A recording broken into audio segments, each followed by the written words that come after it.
এনসিপির ভাইদেরকে বলবো, জুলাই গণ অভ্যুত্থানে আপনাদের অনেক ত্যাগ অবদান আছে, ঠিক আছে। একটা কথা শুধু মনে রাখবেন ভাই, আপনারা বলছিলেন ইতিহাসের দায় আছে, এরকম কারোর সাথে জোট করবেন না। ইতিহাসের দায় আছে, এই বিষয়টা জামাতকে মিন করে বলছেন। জামাতের সঙ্গে যাচ্ছে, তারা যাবে, ঠিক আছে।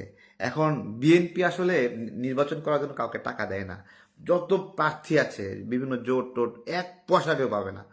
এইটাই হলো ওদের একটা গার্ডস, যে টাকা দিয়া কৃত্রিমভাবে একটা মানে দাম বাড়াইবে, বড় করবে, এইটা ওরা করে না। যেটা মানে এনসিপি যদি ভাবে বিএনপি তাদেরকে টাকা দেবে, আস্তাক ফেরুল্লাহ, এই স্বপ্ন জীবনে পূরণ হবে না।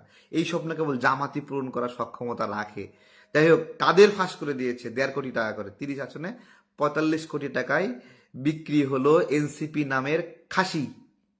এই তো, তো এটাই আর কি, এটাই হলো নতুন ধারা। এভাবে বিক্রি হতে হবে, এভাবেই যুদ্ধ অপরাধী, রাজাকার, বাংলাদেশের বিরুদ্ধে যারা অবস্থান নিয়েছিল, সার্বভৌমত্বের বিরুদ্ধে, স্বাধীনতার বিরুদ্ধে, আধিপত্যবাদের পক্ষে যারা অবস্থান নিয়েছিল, আধিপত্যবাদ না, পাকিস্তান এবং বাংলাদেশ সেই সময়ের প্রেক্ষিতে পাকিস্তান ছিল আধিপত্যবাদী শক্তি, আগ্রাসনের শক্তি, সার্বভৌমত্বের বিরুদ্ধে শক্তি।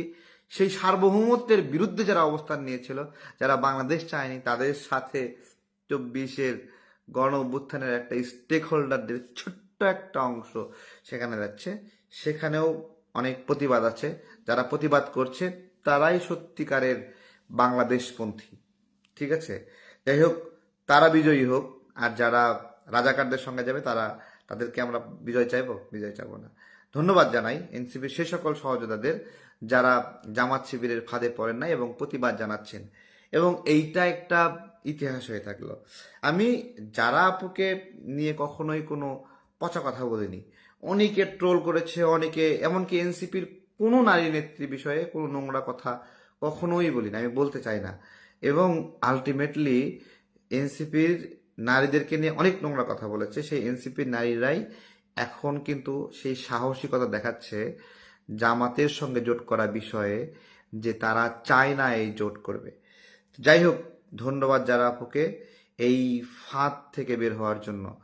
বেসিক্যালি আপনি তো ক্যাম্পেইন করেছেন আমাদের মতোই, মানুষের সহযোগিতা চেয়েছেন, এইটা খুবই ভালো। মানুষের কাছে জোর করে টাকা নেওয়ার চেয়ে, হুমকি দিয়ে টাকা নেওয়ার চেয়ে, পিস্তল ধরিয়ে টাকা নেওয়ার চেয়ে, মব সৃষ্টি করে টাকা নেওয়ার চেয়ে ফেসবুকে ভিক্ষা চাওয়া হাজার গুণে ভালো। এইটাই যারা আপু করেছেন, কোনো অসম্মানের কিছু নাই। যার ভালো লাগবে না স্কিপ করবে, সোজা কথা। আমি ওনার ভালো প্রত্যাশা করছি, ঠিক আছে, এবং সঠিক সিদ্ধান্ত নিয়েছেন। এবং যাও এনসিপির সঙ্গে, উনি কেন এনসিপি চাঁদাবাজদের দায় নেবে? উনি কেন এখানের প্রতারকদের দায় নেবে? উনি কেন এখানের মবরাজদের দায় নেবে? মবরাজ না তারা? হান্নান মাসুদ মব সৃষ্টিকারী 2 সমন্বয়ককে উদ্ধার করছে না, চাঁদাবাজি করতে গিয়েছিল, এবং তারা পরবর্তীতে আবার গ্রেপ্তার হয়েছে। তার মানে দেখেন, এরা হলো পরস্পরের সাথে একবার এইভাবে লক করা। একজন পাইলে আর একজন পায়, একজন চাঁদাবাজি করলে আর একজন উদ্ধার করে, একজন গ্রেপ্তার হলে আর একজন উদ্ধার করে, এগুলো চলছে। সর্বশেষ কয়েকটি ঘটনা বলতেছি, এই ঘটনাগুলো খুব রিমার্কিং, এবং সামনে কি কি হবে আমি সেটা বলতেছি। আজকে ইনকলাব মঞ্চের ভাইরা সেখানে প্রোগ্রাম করছে। প্রথমত আমি মনে করি সবার এই প্রোগ্রামে যাওয়া উচিত এবং এই বিচার দাবি করা উচিত, বিচার নিশ্চিত করা উচিত। এবং আমি মনে করি যে যা যা হয়েছে সব প্রকাশ করে দিক না স্বরাষ্ট্র উপদেষ্টা, স্বরাষ্ট্র মন্ত্রণালয় সব প্রকাশ করে দেখ। দরকার আছে মানুষকে অন্ধকারের মধ্যে রাখা? কেউ কি চায় অন্ধকারের মধ্যে রাখতে? প্রকাশ করে দেখ, কোথা থেকে কে ইন্ধন দিছে, বের করে দেখ না। এবং আমি খুব সুস্পষ্টভাবে বলছি, এখানে একটা রূপরেখা আছে এই ঘটনার, যেটা নিউজগুলো থেকে আপনারা জানছেন যে 6 মাস লাগছে এই ঘটনায়, তাই না? 6 মাসের কথা নিউজগুলোতে আসছে। যদি 6 মাসই লাগে, তার মানে এই 6 মাস ধরে যারা তাকে হত্যা করতে চায় বা হত্যা করেছে তারা তার চারপাশে ঘুরেছে, এবং তারা আওয়ামী লীগ। তার মানে এইখানে আওয়ামী লীগের লোকগুলোকে হাদির পাশে স্পেস দেওয়া হয়েছে, তাদেরকে নিয়ে রাজনৈতিক পরিকল্পনা করা হয়েছে, নির্বাচনী পরিকল্পনা করা হয়েছে। এবং এইখানে আমার প্রশ্ন হলো যে এই আওয়ামী লীগ এদেরকে, তাই না, হাদির সঙ্গে যোগাযোগ করায় দিল কে? কারা করায় দিল। এখানে গোলাম পরোয়ারের ছেলের নাম আসছে, জামাতের গুরুত্বপূর্ণ নেতাদের 2জন নাম আসছে, এ মানে তাদের তাদের মানে শিবিরের আপনার হলো নাম এসেছে। এই যে অ্যাড্রেস করে দিয়েছে, পরিচয় করায় দিয়েছে, কই তাদেরকে তো জিজ্ঞাসাবাদের আওতায় আনা হলো না। যারা সত্যিকার অর্থে কানেক্টেড এই খুনিদের সঙ্গে তাদেরকে হয়নি, কিন্তু সোশ্যাল মিডিয়ায় নকল ভাইব তুলে তুলে মানে একটা যে সে অবস্থা। আমি স্পষ্টভাবে হাদি হত্যার সঙ্গে যা যা ঘটেছে পুরাটার ব্লু প্রিন্ট দেখতে চাই এবং বাংলাদেশের মানুষও দেখতে চাই। এই যে এক একজনকে সোশ্যাল মিডিয়ায় একটা পারসেপশন ডেভেলপ করে ব্লেমিং করা, এই ব্লেমিং এর ফলে ওই মানুষগুলোর উপরে মব সৃষ্টি করে কেউ হত্যার চেষ্টা করতো। অনেককে অনেককে এই ধরনের করা হয়েছে। এই মবের শিকার হয়েছে মির্জা আব্বাস সাহেব, এই মবের শিকার হয়েছে অযথা। যে সালাউদ্দিন ভাই জানাজা নামাতে গেছে, সেখানে গিয়ে তাকে ভুয়া ভুয়া কথা বলা হচ্ছে, তাকে গালিগালাজ করা হচ্ছে, আসিফ নজরুল স্যারকে গালিগালাজ করা হচ্ছে। এবং আমি তো চারদিক থেকে জামাত শিবির আমার ঘিরে ফেলাইছিল হাদি ভাই জানাজা নামাজের সময়। আমি মাস্ক ছাড়াই সেখানে গেছি, আমাকে তো ধরে ফেলাইছে এরকম করে এরকম, ঠিক আছে। তো আমার ভাল লাগছে যে জামাত শিবিরের চেয়ে সাধারণ মানুষ ওখানে বেশি ছিল এবং তারা শক্তিশালী, তারা আমাকে সেখানে রিস্কিউ করে।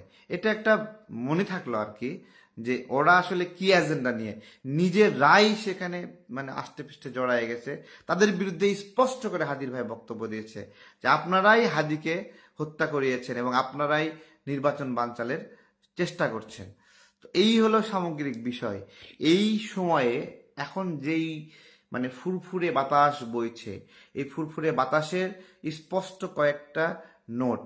1 নাম্বার হলো এই যে যারা বিভিন্ন গুটি পাচ্ছে। প্রথমত একটা জিজ্ঞাসা বলি, আচ্ছা এনসিপি কি দাড়িপাল্লা মার্কা নিয়ে ভোট করবে? মানে যদি বাক্স একটাই বাক্স হয়, তাহলে তারা শাপলা কলি নিয়ে নির্বাচন করবে নাকি দাড়িপাল্লা নিয়ে?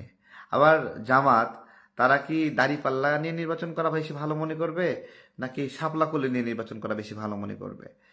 এটা হলো আমার জিজ্ঞাসা। আরো অন্যান্য দল আছে, সেগুলো মিলেও এরকম, নাকি এই 13 দলে যারা যারা আছে সবাই নিজ নিজ দল বিলুপ্ত কইরা জামাতের সদস্য পদ গ্রহণ করে, এনসিপি বিলুপ্ত কইরা, শাপলাকুলি বিলুপ্ত কইরা জামাতের সদস্য পদ গ্রহণ করে দাঁড়িপাল্লা মার্কা নির্বাচন করবে? যদি তাই বলি, তাহলে বলি দাঁড়িপাল্লার দিন তো আর নাই। দাঁড়িপাল্লা মাপে ভুল হয়, ভেজাল হয়, ফেরকা আছে, অনেক বিষয়, এটা আর চলে না। এটা যদি বাজারে ব্যবহার করতে যান, একটা বিজ্ঞাপন দেখছিলাম আমরা গণধোলাই দেওয়ার, তো পাবলিক তো খেপে যাবে। তার চেয়ে জামাতকে বলি, আপনারা মূলত আপনাদের যেহেতু ঐতিহাসিক দায় আছে, দলটা বিলুপ্ত কইরা আপনারা এনসিপিতে যোগ দেন, গিয়ে শাপলা কলি নিয়ে নির্বাচন করেন। তখন স্লোগান দেবেন যে শোনা যাচ্ছে মানে অলি গলি জিতবে এবার শাপলা কলি, ঠিক আছে।